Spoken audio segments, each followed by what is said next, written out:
there's always a question why people revolt. And you might think that they revolt because they have a clear picture of the future. I don't think they do. I think people revolt because they reject the status quo.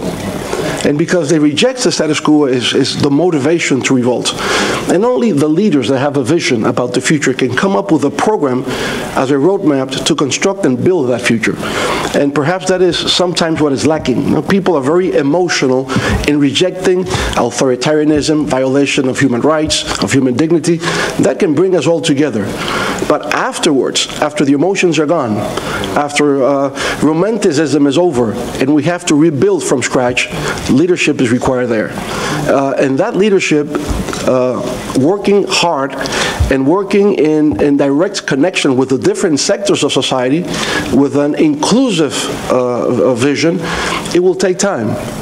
We know in Latin America that we have gone through different phases of democratic construction. Just after the Second World War, we have gone through three democratic transitions. Three. And it has been only the last one, beginning at the end of the 70s,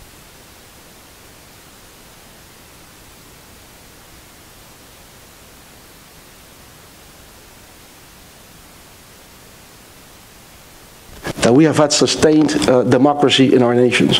So it takes time. It's not that we overthrew a dictator, that the authoritarian regime has collapsed and all of a sudden we have democracy. It doesn't work that way. It is a long process with ups and downs. It is not an isolated event.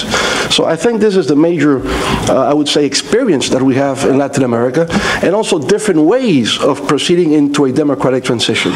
Sometimes it is the authoritarian regime that opens up. Sometimes it comes from below. So there are different approaches. Sometimes because of sustained economic growth, there is an opening to democratic transition. But in our case, it was because a collapse of the economic system in combination with a discredited military rule that made possible the transition to democracy.